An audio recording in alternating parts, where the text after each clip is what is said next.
Hello, আমি আর্য আরিয়ানস্টাস থেকে চলে এসেছি বারাসাত ফরচুনার্সের ই ব্লকে, ফ্ল্যাট নাম্বার 503। আর আছে সৌরাজ। সৌরাজের সাথে হঠাৎ করেই পরিচয় হয়ে গেছে। সাইড ভিজিটের কোনো রকম প্ল্যানিং ছিল না, তো সৌরাজের সাথে প্রথম দেখা হওয়ার পর ওর খুব ইচ্ছে রাজর্ষির রাজপ্রাসাদ দেখবে, এবং ফাইনালি রাজর্ষির রাজপ্রাসাদ দেখার পর ও রিকোয়েস্ট করলো যে একবার ওর ফ্ল্যাটটা যেন আমি ঘুরে দেখাই। তো সেই জন্যই সৌরাজের ফ্ল্যাটে চলে আসা। তো সৌরাজ, তোমার ফ্ল্যাটটা কিন্তু আমার ভীষণ ভালো লেগেছে। খুব সুন্দর একটা স্পেসিয়াস 3 BHK ফ্ল্যাট, এবং এখান থেকে ভিউটা কিন্তু খুব সুন্দর, একদম গোটা ফরচুন সিটিকে দেখা যাচ্ছে।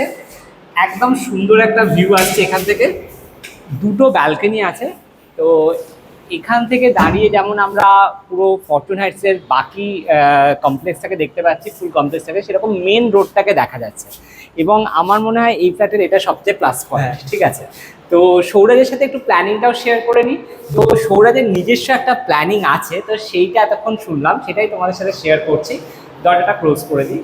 তো এখানে ঢুকেই সামনে থাকছে একটা এল প্যাটার্নের সোফা।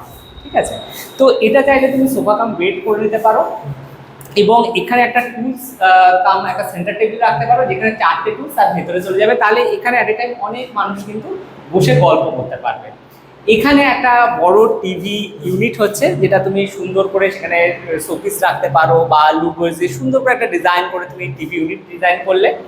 এবং ঠিক এই জায়গাটায় সৌরাজের প্ল্যানিংও সেম ছিল, আমার সাথে একদম মিলে গেছে, যে এখানে জাস্ট হালকা করে দু সাইডে একটা হালকা হাফ পার্টিশন থাকবে, সেখানে হালকা প্ল্যান্টস থাকতে পারে, স্পটলাইট দিয়ে ডেকোরেশন হবে, এবং মাঝে হালকা একটা কার্টেন থাকবে জাস্ট লুকস ক্রিয়েটের জন্য। আর এই সাইডে থাকছে একটা ছোট্ট ডাইনিং টেবিল, যেটা 4 সিটার একটা ডাইনিং টেবিল, সেটা হয়ে যাবে। সেই সঙ্গে এখানে ফ্রিজের জন্য অলরেডি স্পেস রাখা আছে, বড় যে ফ্রিজ হয় সেই ফ্রিজ এখানে চলে আসছে। এই পোর্শনে সুন্দর করে একটা ব্রেকফাস্ট কাউন্টার হয়ে যাবে, চাইলে যেখানে ইলেকট্রিক্যাল অ্যাপ্লায়েন্সগুলো তুমি এখানে রাখতে পারছো, সুন্দরভাবে তুমি অ্যাক্সেস করতে পারবে। সৌরাজের সব থেকে ভালো লেগেছে আমার কিচেনটা কিন্তু ভীষণ স্পেসিয়াস। বারাসাত ফরচুনার্সে আমাদের 4টে মানে ব্লকে আমার কাজ হচ্ছে, কিন্তু এই ব্লকে ভিজিটে এসে আমার খুব ভালো লেগেছে যে একটা বড় স্পেসিয়াস কিচেন, টাইলসগুলো কিন্তু ভীষণ সুন্দর, আমার কিন্তু খুব ভালো লেগেছে। এখানে যখন মডুলার কিচেন করা হবে, সিলিং থেকে নিয়ে 3 লেয়ার মডুলার কিচেন দেখতে কিন্তু দারুণ হবে। চলে আসছি ফার্স্ট বেডরুমে। ফার্স্ট বেডরুমটাও কিন্তু যথেষ্ট স্পেসিয়াস। আর সৌরাজের এই ফ্ল্যাটটা কিন্তু খুব স্পেসিয়াস একটা ফ্ল্যাট। টাইলসগুলো দেখাতে বলবো, টাইলসগুলো কিন্তু একদম ইউনিক প্যাটার্নে করা। এখানে বেড, ওয়ার্ড্রব, যেটা পুল আউট ড্রেসিং রুম, সেটা তো থাকছেই। যেমন এই ওয়ালে চাইলে ফুল ওয়ার্ড্রব তুমি করতে পারবে। বেড থাকবে, বেডগুলো যেমন আমাদের হাইড্রোলিক বেড হয়, হালকা করে ফল সিলিং করে লুকসটা তুমি ক্রিয়েট করতে পারো। এবং সবকটা ঘর থেকে কিন্তু বাইরের ভিউটা দেখা যাচ্ছে, মেন রোড দেখা যাচ্ছে। তো যেই জন্য আমার এই ফ্ল্যাটটা আরো বেশি ভালো লেগেছে।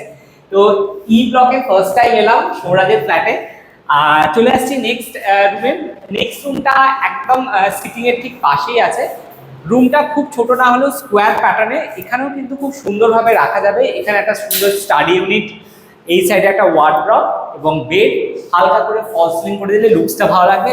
বারবারই আমার চোখ চলে যাচ্ছে জানলা দিয়ে বাইরে, এত সুন্দর ভিউ। এখন রাত্রিবেলা এবং ঘড়ির কাঁটায় 7:30 বাজে, তাতেও কিন্তু খুব সুন্দর একটা ভিউ আসছে। সব লাইটগুলো অন হয়ে গেছে বাকি ফ্ল্যাটের, সেগুলো সুন্দর দেখা যাচ্ছে। চলে আসছি লাস্ট বেডরুম। এই বেডরুমের সাথে একটা ব্যালকনি আছে, মানে দুটো ব্যালকনি আছে। তো এই রুমটা কিন্তু সবচেয়ে বড়। সৌরাজের 3টে রুমের মধ্যে এই রুমটা সবচেয়ে বড়। এখানে বেড দিয়ে, বেড সাইড টেবিল দিয়ে একটা লং ওয়ার্ড্রব কিন্তু এখানে হয়ে যাচ্ছে, সাথে পুল আউট ড্রেসিং ইউনিট থাকবে। আর একবার দেখাচ্ছি এই ব্যালকনিটা, যেটা একদম রোড ফেসিং, এবং ব্যালকনিটাও কিন্তু যথেষ্ট স্পেসিয়াস। এবং এখানে একটা লেন গেছে, সেটা সোজাসুজি মেন রোডের সাথে কানেক্টেড আছে। এই হচ্ছে মেন রোড, এখানে বসে বসে সময় চলে যাবে এতে। তো এতক্ষণ যে আইডিয়া শেয়ার করলাম, সৌরাজ বলো কেমন লাগলো আজকে হঠাৎ করে তোমার সাথে দেখা? আমার তো খুবই ভালো লেগেছে। এক তো প্ল্যানিং ছিলই না, এবং সবাইকে আগে থেকে অ্যাপয়েন্টমেন্ট নিতে হয় আমাদের সাথে সাইড ভিজিটের জন্য। তো হঠাৎ করে আজকে সৌরাজের সাথে দেখা, আমাদেরও কোনো প্ল্যানিং ছিল না। তো কেমন লাগলো আমাদের আইডিয়া? আমি তো খুব রিকোয়েস্ট করলাম এখানে একবার দেখে যাও, একবার দেখে যাও। আমার খুবই সুন্দর লেগেছে আইডিয়াগুলো। আর ফার্স্ট টাইম মানে কি কোনো প্ল্যানিং ছিল না কি আজকে দেখা হবে এরকম কিছু। তো আমার খুবই আইডিয়াগুলো খুবই মানে আই ক্যাচি না তো আমি খুব নার্ভাস হয়ে যাচ্ছি। সৌরভ ভীষণ এক্সাইটেড, অ্যাকচুয়ালি আমাদের একদম অ্যাক্টিভ ফলোয়ার, আমাদের এভরিডে ভিডিওসও দেখে। আজকে সকালেও আমি যে সাইটে গেছি কাজ হয়েছে সেই ভিডিওসগুলো দেখেছে। আমাদের পুরো টিমের আরিয়ান স্টেজের টিমের এটা একটা বড় প্রাপ্তি যে আমাদের ফলোয়ার্সরা আমাদের কাজকে ভালোবাসছেন, আমাদের কাজের ধরনকে ভালোবাসছেন এবং আমাদের ডেইলি কাজগুলো ওনারা ফলো রাখছেন। তো সেই জন্য সৌরাজের মতো সকল অ্যাক্টিভ ফলোয়ার্সকে থ্যাংক ইউ আরিয়ান স্টেজের টিমের তরফ থেকে। এইভাবেই আমাদেরকে সাপোর্ট করে দেও এবং আশা করব আমরাও তোমাদেরকে এরকম সুন্দর সুন্দর কাজ যাতে উপহার দিয়ে দেবে। চলো আজকে আসি, দেখা হচ্ছে তোমার মতো আরো কারোর বাড়ি অথবা ফ্ল্যাটে তোমাদের সাথে। টাটা।